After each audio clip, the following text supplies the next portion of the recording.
Hello students देखो ये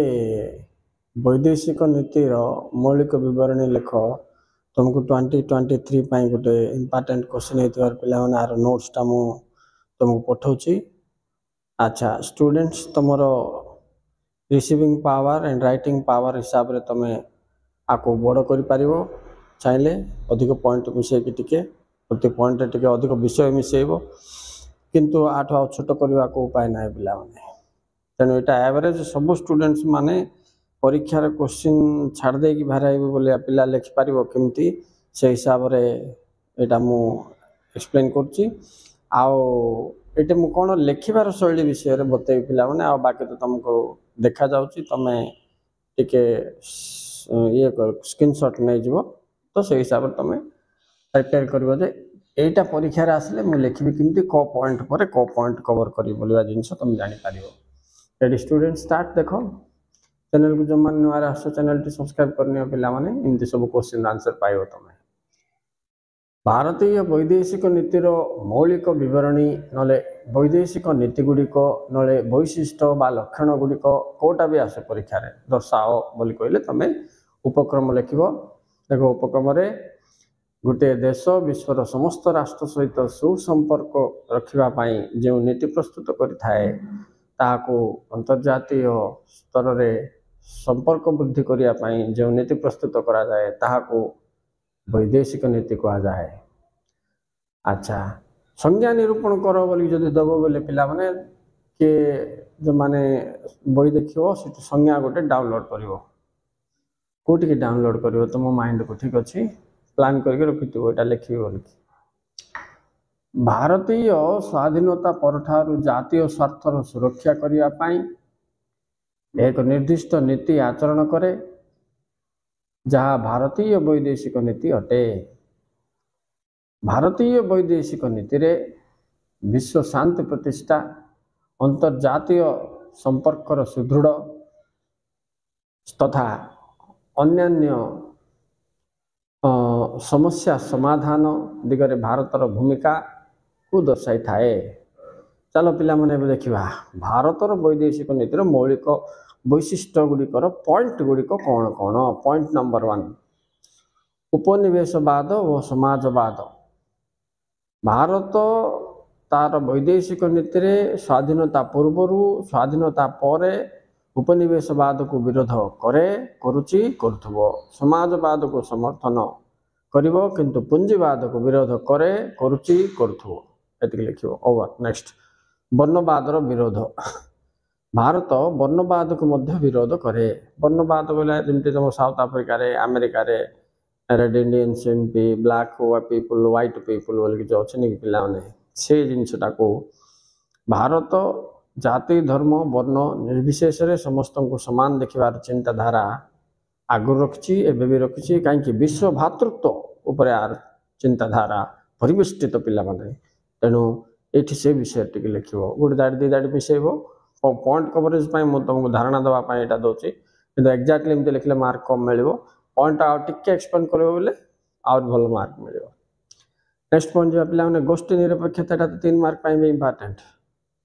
यह भारतीय वैदेशिक नीतिर एक प्रमुख सिद्धांत सिद्धांत बोल लिख जे विश्वर तृतीय राष्ट्र मानकर एक गोष्ठी जहाँ भारत सृष्टि करथिला स्वाधीनता परवर्ती समय रे 1947 पर जे ना अमेरिका ना रशिया पटे जोगदवा निरपेक्ष रहा कौन सी गोष्ठी रे आमे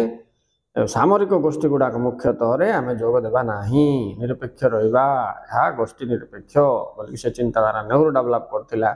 बांदुंग सम्मेलन रे बेलगार्ड सम्मेलन तापर कायरो सम्मेलन 1961 रे तापरे भारत आर लीडर हो गला पिला। चला नेक्स्ट पॉइंट को पंचशील नीति। अच्छा यहाँ 1954 रही पिला माने भारत चीन रो सुसंपर्क स्थापन करने 5 गोटे नीति ये प्रस्तुत करा तेणु आपको पंचशील नीति बोली कह जाए बुझिपार से गुड़िक कौन कौन। एक शांतिपूर्ण सहवस्थान बोले बद हेले शांति बसिकी फाइनाल करवा ଦୁଇ ପରସ୍ପର ସ୍ୱାଧୀନତା को ସମ୍ମାନ ଦେବା ତିନି ପରସ୍ପର ସହଯୋଗ ମାଧ୍ୟମରେ ଆର୍ଥିକ ବିକାଶ କରିବା ଚୀନ ଆଉ ଭାରତ ଏମିତି କଥା ହେଇଥିଲେ ଚାରି ପରସ୍ପର ଆଭ୍ୟନ୍ତରୀଣ ବେପାରରେ ହସ୍ତକ୍ଷେପ ନ କରିବା ପାଞ୍ଚ ଅନାକ୍ରମଣ ବୋଲେ ପରସ୍ପରକୁ ଆକ୍ରମଣ ନ କରିପାରିବା ନ କରିବା ପାଇଁ ବୋଲି ନିଷ୍ପତ୍ତି ନିଆହେଇଥିଲା ଠିକ ଅଛି ପିଲାମାନେ କିନ୍ତୁ ଗାଲବାମା ଆଉ ଡକଲାଣ୍ଡର ଗଣ୍ଡଗୋଳ କଥା ତ ତୁମେ ଜାଣିଛ ସେତେବେଳେ ଏଇଟା ଭଙ୍ଗ ହେଇଗଲା तथापि से अनाक्रमण चिंताधारा थिबारु ही युद्ध भलिया परिस्थिति सृष्टि हेले भी नियंत्रण करा जायथिला okay student next the most important विश्व शांति प्रतिष्ठा रे भारतर भूमिका ओ अवर्णनीय स्वाधीनता पूर्व स्वाधीनता परवर्ती समय अधुना बोले एबे पत भारत चिरस्मरणीय विश्व इतिहास रे विश्व शांति प्रतिष्ठा दिगरे मिलित जाति संघ को आगरु एबे आगको भी साहाय्य करूथबो एतिरे काको संदेह भी नाही चलो पिला नेक्स्ट पॉइंट जीवा आंचलिक सहयोग ऊपर गुरुत्व एटा भी तो बहुत इंपोर्टेंट पॉइंट का एटा 3 मार्क पाई भी इंपोर्टेंट पिला माने बिट क्वेश्चन भी आइर अछि देखो अच्छा पिला ने गुटे स्पेलिंग टिके भूल अछि एशियन ई ए एन को पिला हेच बळिया दृश्य तार लेखा ओके हो आगो देखिबा भारत सर्वदा पड़ोसी राष्ट्र मानक सहित सुसंपर्क रक्षा करिवा पाई परस्पर सहयोग माध्यम परस्पर विकास करिवा पाई तत्पर तुम तो देखुच पिला माने एई दिगरे भारत तार जते पड़ोसी राष्ट्र अछि श्रीलंका को पाकिस्तान को नेपाल को भूटान को म्यांमार को समस्त सहित सुसंपर्क रक्षा करछि एथि पाई से संगठन मध्य रे प्रमुख भूमिका निया जायछि सेटा होछि कोन सार्क 1985 रे हितला South Asian Association for Regional construction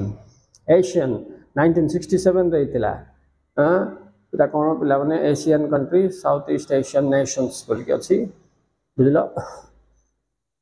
प्रति वर्ष सम्मेलन माध्यम रे मानक सहित संपर्क सुदृढ़ करिवार भारत भूमिका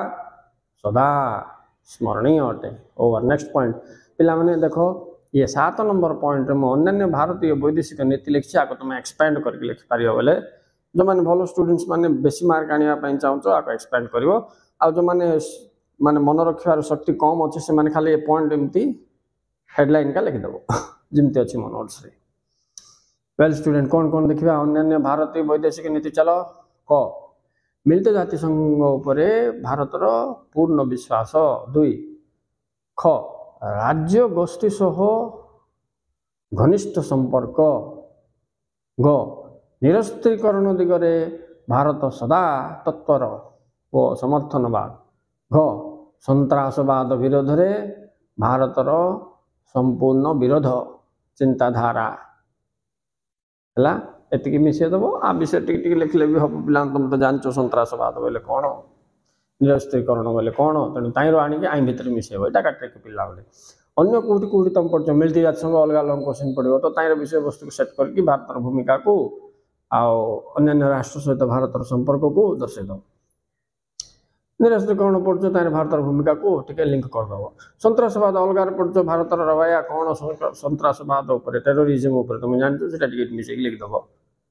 इनते ए पाठ खंड से पाठ टिके ए पॉइंट टिके जानिक मिसे कि कंग्रिगेशन करके एकाठी लिखार कौशल बुझीगले पिला तुम लंग क्वेश्चन को मुझे पॉइंट तुम एक्सपैंड कर दे पार भल मार्क रखिपार पिला माने ओके स्टूडेंट्स लास्ट पॉइंट उपसंहार ये लिख कौन बोल लिख जो उपरोक्त अध्ययन जना पड़ा जे भारत केते गुड़े जिनस को पूर्ण समर्थन दौर जमीक विश्व शांति मानव सुरक्षा नहीं कि निरस्त्रीकरण आउ केते गुड़े जिनस संपूर्ण विरोध करमती संत्रासवाद पुंजीवाद आतंकवाद वर्णवाद एमती लिख पिला okay students thank you very much for watching this is an important question for 2023 examination you will see it in your question paper goodbye now